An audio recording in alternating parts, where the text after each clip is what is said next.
Okay, you guys, welcome back to the channel. I got home, okay? Uploading video from this morning. So I decided I'd upload it.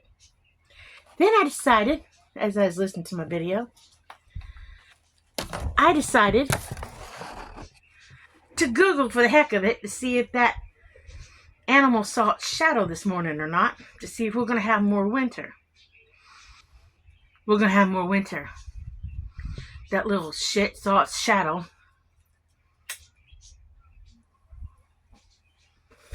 I don't know, I think you say it's Ponsaquani Phil.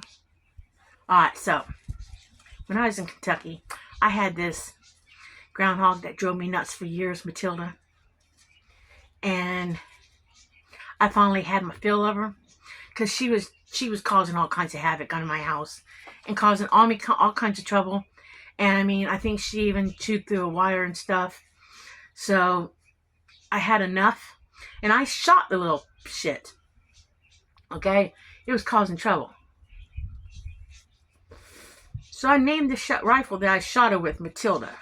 So I just told Dan, I said, get Matilda out. We're going to Pennsylvania, and I'm going to go shoot me a damn groundhog.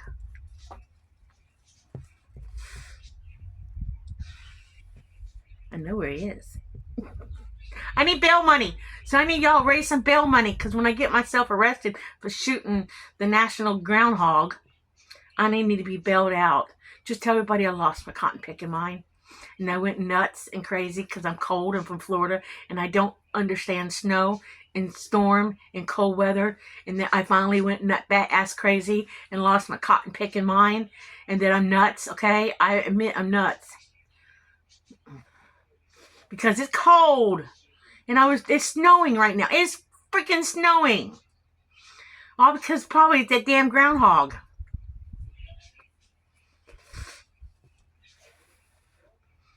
So, even though really I know it's not because of the groundhog, that's just a superstition. But I'm going to say it's because of the damn groundhog. That way I have more clout for my insanity plea.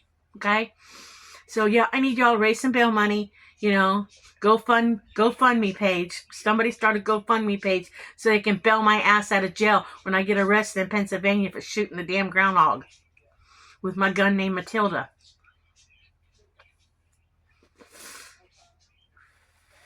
I know how to get to Pennsylvania. I just got to find the place where it's at. I know where it's at. I know. Because they said on Google where Phil lives with his wife, Phyllis. You know, this damn groundhog has a special enclosure to keep it safe all year long. With a wife named Phyllis. Phil and Phyllis. It's not cute. Even though somebody goes, oh, that's so cute. No, it's not. The damn thing saw its shadow. We got 6 more weeks of this shit.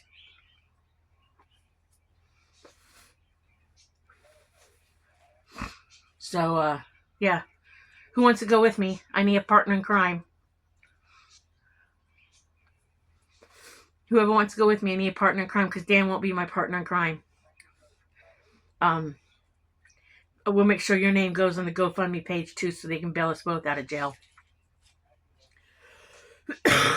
Oh, because it is freaking snowing again. I walked out of here a few minutes ago and I said to Dan, is it snowing again? He goes, yep. I'm like, you gotta be kidding me. We haven't even got rid of the last snow yet. Last snow is getting hard underneath our feet and going crunch, crunch every time you walk on it. It's not fluffy and soft anymore. It's hard and nasty. Oh, I gotta let y'all go for a minute. My sister-in-law's calling. Alright, you guys, I am back. Now, as I was saying, I'm going to go to Pennsylvania. I'm going to shoot that stupid groundhog. I'm really not going to shoot that stupid groundhog. But I talked to Dan's sister, Jane. Hey, be nice. And had a little visit with her. Told her I didn't need a hideout if I did come up there and shoot it. And then Brittany just got back home from being in town. And she made me cry because she brought me a gift.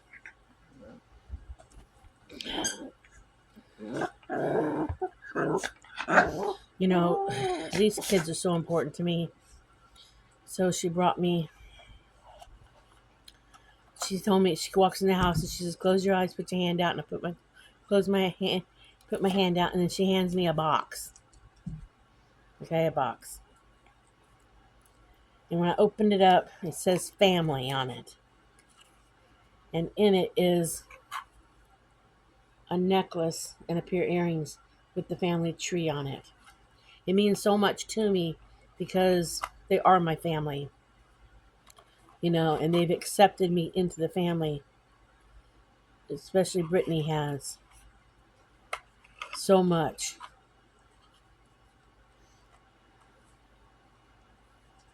Um, she says it means so much to her. I do so much for them. I mean, I try to do so much for them like they were my own. It's like a clear, almost like a mother of pearl behind the. It's hard to see it. It's almost like a mother of pearl behind the charm. If you can see it, they are my family. They mean so much to me. It's like an iridescence behind it. I don't want to just wear it every day.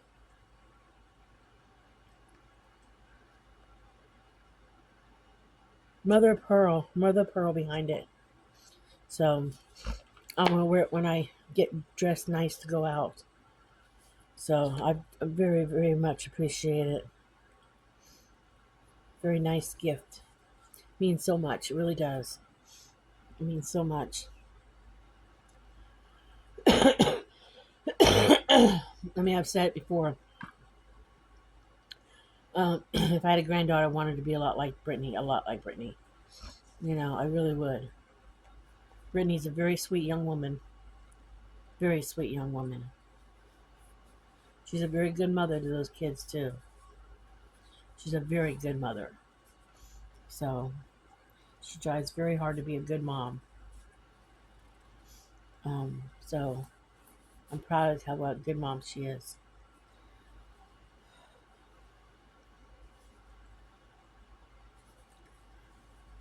I mean, I know I give her motherly advice sometimes, and I know sometimes I think it goes in one ear, not the other.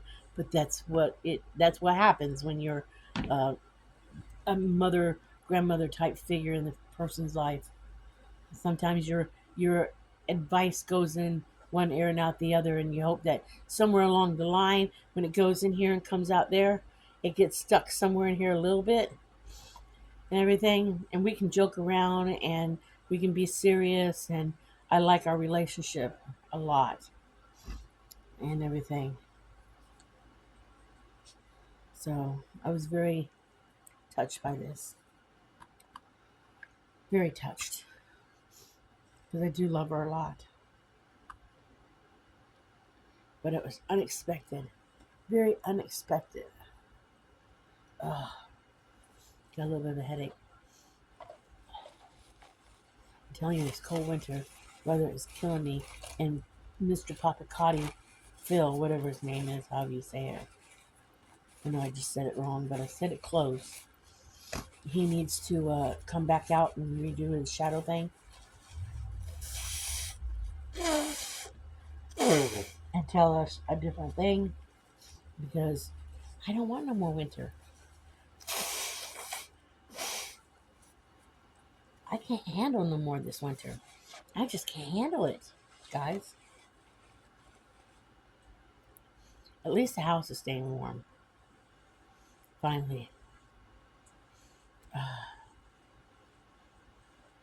don't know what I want to fix for dinner tonight. We ate a late lunch. I had leftover when I got home. I was hungry this morning when I woke up. I was hungry. Sometimes I had those days when I'm just hungry. So I had that leftover squash when I got home. I told y'all I was gonna probably have that.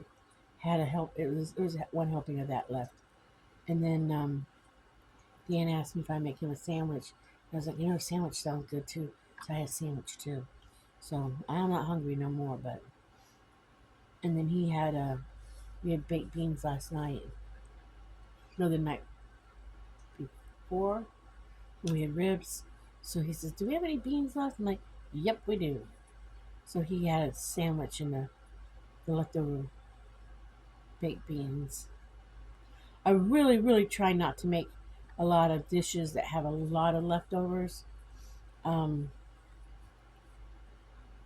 because I try to make different, like I've been saying, and trying to make different meals for you guys so that y'all get, because I've kind of been enjoying making different meals so y'all can see different meals, ways to use foods and stuff to make meals. So I really try not to make a lot of leftovers. Make meals that have a lot of big leftovers. But it happens once in a while. You have some leftovers. But you know that squash casserole was really good, even as leftovers. The topping wasn't as crispy, but it was really good. And yeah, I would not change the milk in it at all. I would leave the amount of milk because it needed it as leftovers. It needed what was in it. So that one I've got to write down in my recipe box before I forget it, because that was the perfect amount of everything as leftovers, as the dish as we ate it for dinner. That was really good. I have one squash left over that I did not dehydrate because I'm debating whether or not I want to just freeze the squash, slice it up and freeze it, and make that again in a week or two. I'm a debating because you can freeze squash. So I'm thinking maybe I slice up the squash and put it away, freeze it and make it. Because it'd be okay if you freeze it and put it in this. I don't think it'd be good if you wanted to eat it in salad if you freeze squash, but I think it would be good, okay, if you're gonna bake it in a casserole. Because I think if you freeze squash and stuff, it loses something. If you thaw it out, it's not as crisp. But if you're gonna bake it in a casserole, it's fine. So, in fact, I might do that and put some of that shredded that chicken because I cooked that whole 5 pound bag of chicken legs, and I used 4 legs last night, and then I've got, I think, I don't remember how many legs there was in it, but I deboned the rest of the chicken legs, and I think I put half of the chicken. If I take that squash and I cut it up, that last squash, and if I take some of the meat that I took off and I package them together, not together like put the squash in a bag and then take another little smaller Ziploc baggie and put the meat inside the bag with the squash and mark on it, um, chicken and squash for chicken squash casserole, and put that in the freezer.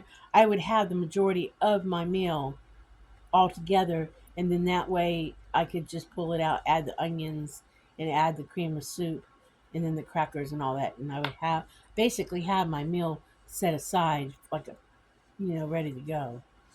So I might do that with that a little bit. That sounds like an idea, don't it? Because I really don't know what I want for dinner tonight. I don't know. I don't know.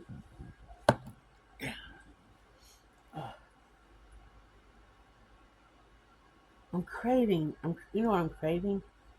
I'm craving either a nice, juicy hamburger or like a Philly steak and cheese sandwich. That's what I'm craving. But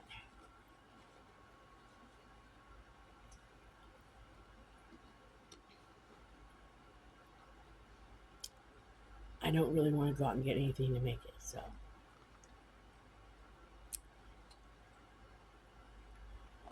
I don't want to. They have a Philly cheesesteak kit that you can buy. It comes with the hoagie rolls in it and the cheesesteak, the steaks, the cheese, and I think at one time even had onions in it. I'm not sure. Already chopped up. And it's pretty decent. The price has gone up on it. When I first started getting it, it was around $15, and I think it's now up to $18 or $20. And when I did the math on it, it always came out ahead to go ahead and buy the kit because by the time you buy a package of rolls, you only use half of them, and maybe you won't use the other half for anything.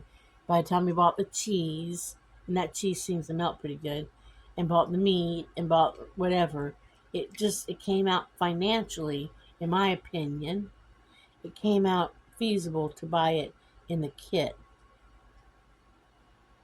And there's a chicken one too. I bought that by accident one time.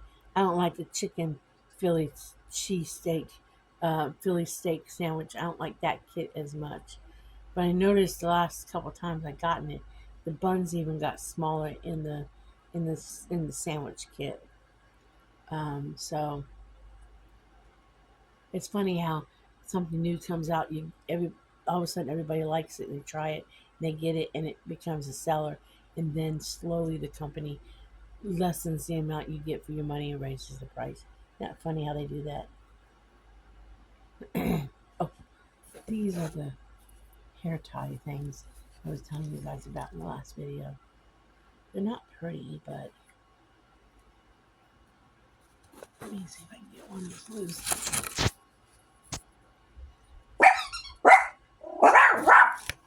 See, these are the ones I like to get because they don't have any plastic on them, so they won't cut my hair. They're awful cute though. These will not tear your hair. They won't cut your hair. All right, stop. They won't cut your hair like a band will. The others won't cut your hair and break your hair off. This is softer on the hair. I can't stand the other stuff because it will rip your hair. I know they're not pretty, but I don't really care when it comes to not losing my hair, whether or not the ponytail holder is pretty or not.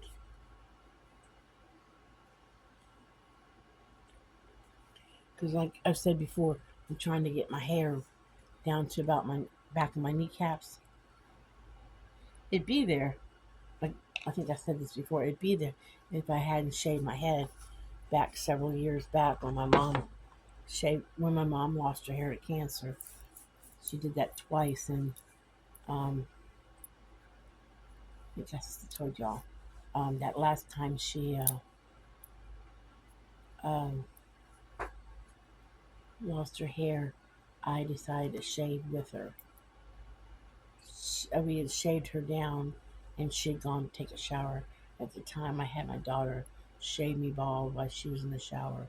When she came out, she found me with my head shaved, and I stayed shaved until 2 days before she died. She was in an induced coma. They induced her in a coma, thinking she would come out of the coma, hoping that the cancer treatment that they did on her would work. So she agreed to go into a medically induced coma um, because they said that would help calm her body down, and they could give her some medication and let the treatment work. Well, there was a chance it would do it. Well, it did not work. She passed away, and they told me she was dying, and that way I could notify family members. And uh, I quit shaving my head 2 days before she died and let it grow back. I tell you one thing. At first, when I did it, I felt funny walking around bald headed. And then after I did it and walked around bald headed, in a way, I felt empowered as a woman with no hair. It's like, because society tells you as a woman, in a way, you know, you have to have hair. It has to be beautiful. Long hair is pretty. This kind of thing. If your hair isn't done, your makeup isn't done. Society and media and all this stuff has always told women that you're not pretty unless you got your hair and makeup and all this other stuff done. Well, that's bullcrap. You know, that's all cosmetic. That's all. It's not all real. I think women are more prettier when they're natural. That's just my opinion. You can scrape makeup off a woman and she ain't that pretty. So I don't know. But yeah, I wanted to get back on here and tell y'all, finish the video because I'd had to quit for a minute, because I got that phone call. But yeah, I'm not really going to go shoot that stupid groundhog. But I think it was a good idea, you know, because they just replaced him with another one. Well, I will let you guys go. Remember, like, subscribe, live happy, be happy, do happy things. And I will catch you guys in the next video. Bye.